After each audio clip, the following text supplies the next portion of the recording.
1897లో చాపేకర్ సోదరు బాలకృష్ణ చాపేకర్, దామోదర్ చాపేకర్ వీరను ఉరి తీయడం, మొదటి నుంచి తీవ్రవాద భావాలు గల అంటే వీరిని ఉరి తీయడం జరిగింది. ఎందుకు?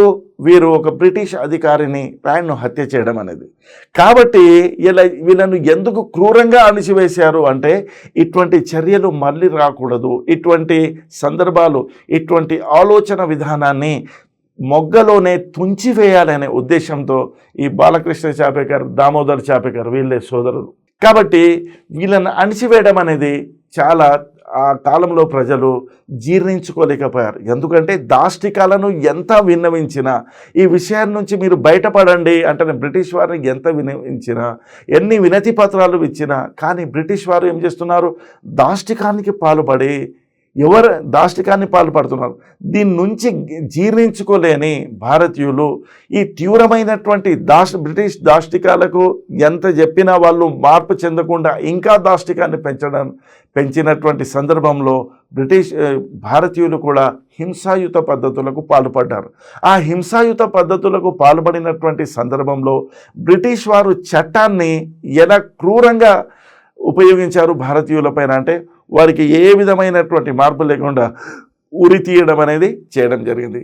అయితే మొదటి నుంచి తీవ్ర జాతీయ భావాలు గల రాజ్ నారాయణ్ బోస్ బెంగాల్, అశ్విని కుమార్ దత్ బెంగాల్, విష్ణు శాస్త్రి చిప్లంకర్ మహారాష్ట్ర, బాలగంగాధర తిలక్ మహారాష్ట్ర వీళ్ళు మొత్తము మొదటి నుంచి తీవ్ర జాతీయ భావాలు కలిగినటువంటి వారు.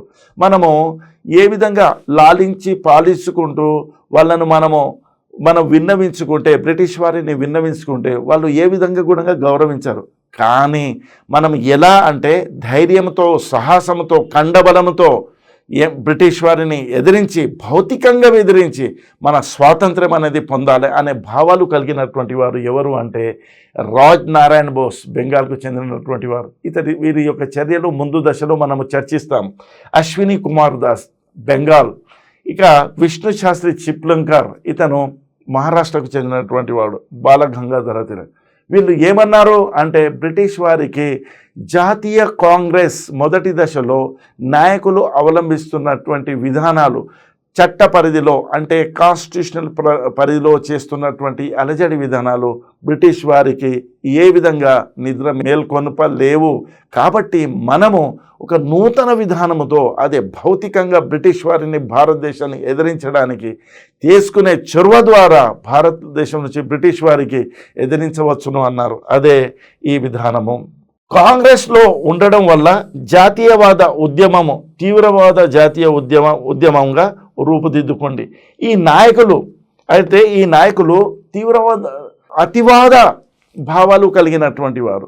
వీళ్ళు జాతీయ కాంగ్రెస్లో సభ్యులుగా ఉండడం వలన కాంగ్రెస్లో ఈ భావజాలంతో ఇంకొక శాఖ ఏర్పడింది, అదే అతివాద శాఖ. మితవాదుల యొక్క భావాలకు వ్యతిరేకంగా అతివాద భావాలు ఉన్నాయి. వాళ్ళు ఎవరు? ఈ నాయకులు వాళ్ళను ఏం చేశారంటే ప్రాతినిధ్యము వహించడం జరిగింది.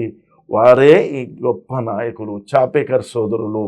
మరి అప్పటి నుండి బ్రిటిష్ వారి యొక్క వాస్తవమైనటువంటి నిజస్వరూపాన్ని చూసినటువంటి కాంగ్రెస్లో ఒక గ్రూపు తర్వాత ఏం చేసింది అంటే అంతకుముందు ఉన్నటువంటి మితవాదులకు వ్యతిరేకంగా, వారికి డెడ్ ఆపోజిట్గా వీరి విధానాలు ఉండడము, బ్రిటిష్ వారి యొక్క నిజస్వరూపము, బ్రిటిష్ వారు భారతీయులపైన ఉదాసీన వైఖరి అవలంబించడము, ఇవి చూసిన తర్వాత మనకు అతివాదులకు ఈ కింది అంశాలు స్ఫూర్తినిచ్చాయి. అంటే ఈ అతివాదులకు ఏ అంశాలు స్ఫూర్తినిచ్చాయి అంటే అంతర్జాతీయంగా జరిగినటువంటి పరిణామాలు వారిలో ప్రేరణను పొందించడం జరిగింది.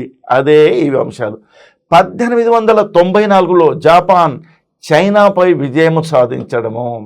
1894లో జపాన్ మరి చైనాకు యుద్ధం జరిగింది. జపాను చైనాలో 2% కూడా లేని దేశము ఇంత పెద్ద చైనా దేశాన్ని ఓడించడం అనేది వీరికి స్ఫూర్తినిచ్చింది. అక్కడ సంఖ్యాబలము కాదు, ధైర్యం ఉండాలా అనేదే ఇది స్ఫూర్తినిచ్చింది. అతివాదులకు చైనా పైన జపాన్ విజయము 1894లో ఏ విషయాన్ని చూపించిందంటే సంఖ్యాబలము కానీ ఒక దేశం యొక్క వైశాల్యము కానీ జయ అపజయాలను నిర్ణయించలేదు, కానీ అది ఒకటే ధైర్యంతో పోరాడితే ఏదైనా సాధించవచ్చు అనేది. బ్రిటిష్ వారి యొక్క గొప్పతనము, వారిలో ఉన్నటువంటి సైనిక శక్తి, పోలీస్ శక్తి, వారి యొక్క సామ్రాజ్యాన్ని చూసి భయపడనవసరం లేదు. జపాన్ మాకు స్ఫూర్తి. జపాన్ చిన్న దేశమైన చైనాను ఓడించింది, మేము కూడా అజేయమైనటువంటి ఇంగ్లీష్ వారిని భారతదేశం నుంచి తరిమివేయవచ్చుననేది స్ఫూర్తినిచ్చింది ఇది. ఇక 1896లో ఇటలీపై ఇథియోపియా విజయం సాధించడము. 1896లో ఇథియోపియా, ఇప్పుడు దీన్ని అబిసినియా అనేవారు, ఇప్పుడు ఇథియోపియా అంటున్నాం. ఈ చిన్న దేశము ఇటలీ ఆ దేశంపై తన కాలనీ ఏర్పరచుకుంది, వలసను ఏర్పరచుకుంది. అక్కడ జరిగినటువంటి ఆ ఉద్యమం ద్వారా ఇథియోపియా ఇటలీని ఓడించింది.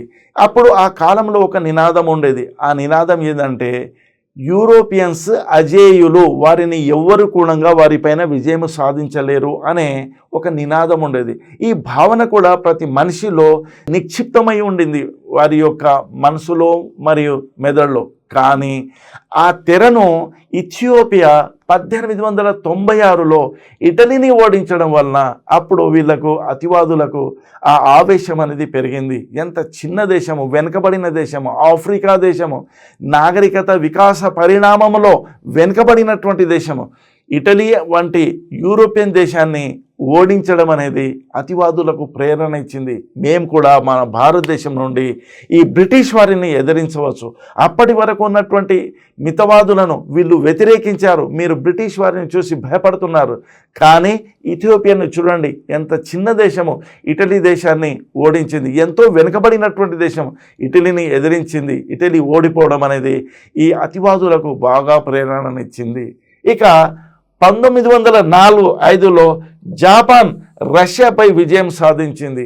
రష్యా అంటే ఎంత పెద్ద దేశం మనకు తెలుసు. అది తూర్పు నుండి పడమర వరకు 2 ఖండాల్లో వ్యాపించి ఉన్నటువంటి పెద్ద దేశం, అంటే వైశాల్యంలో అతి పెద్ద దేశము. అప్పటి నుంచి ఇప్పటి వరకు కూడా వైశాల్యంలో అతి పెద్ద దేశం. కానీ ఒకవైపు సూర్యుడు ఉదయిస్తుంటే అదే రష్యాలో ఒకవైపు సూర్యుడు అస్తమిస్తుంటాడు. అంత పెద్ద దేశాన్ని చిన్న దేశమైనటువంటి జపాన్ ఓడించడం అనేది ఈ అతివాదులకు బాగా ప్రేరణనిచ్చింది. చూడండి, ధైర్యం ఉంటే ఏదైనా సాధించవచ్చును. ధైర్యము ముందు ఆ పెద్ద చిన్న అనేది కాదు. ఎంత పెద్దవాడైనా కానీ, ఎంత బలాఢ్యుడైనా కానీ ధైర్యం ముందు తల వగ్గవలసిందే అనే విషయాన్ని ఈ జపాన్ రష్యాపై విజయం సాధించడం. దక్షిణాఫ్రికాలో బోయర్స్ యుద్ధాలు, బోయర్స్ అనే జాతి వారిపైన ఈ బ్రిటిష్ వారు దక్షిణాఫ్రికాలో చేసినటువంటి అన్యాయాలకు వ్యతిరేకంగా వారి తిరుగుబాటులో బ్రిటిష్ వారిని చుక్కలు చూయించారు. కాబట్టి ఇది ప్రేరణనిచ్చింది. బోయర్స్ అంటే అది ఒక జాతి, నల్ల జాతి వారు బ్రిటిష్ వారికి వ్యతిరేకంగా పోరాడి బ్రిటిష్ వారిని ముక్కు చెమటలు చుక్కలు చూయించి తమ హక్కులను సాధించారు. ఇది కూడా వారికి ఈ అతివాదులకు ఏమిచ్చింది, బాగా ప్రేరణ ఇచ్చింది. చూడండి, బోయర్స్ భారతీయుల కన్నా చాలా వెనుకబడినటువంటి వారు. ఇదే బ్రిటిష్ వారు భారతదేశంలో వెళ్తున్నారు, ఇదే బ్రిటిష్ వారు ఎక్కడ ఆఫ్రికాలో వెళ్తున్నారు, దక్షిణాఫ్రికాలో వెళ్తున్నారు. అక్కడ పరాజయమై చావు దెబ్బ తిన్నారు. ఇక్కడ ఎందుకు చేయలేం మనం అనేది ఈ విశ్వాసం అనేది, ధైర్యం అనేది ఈ అతివాదుల్లో పురికొల్పబడింది. ఇది గొప్ప విషయం.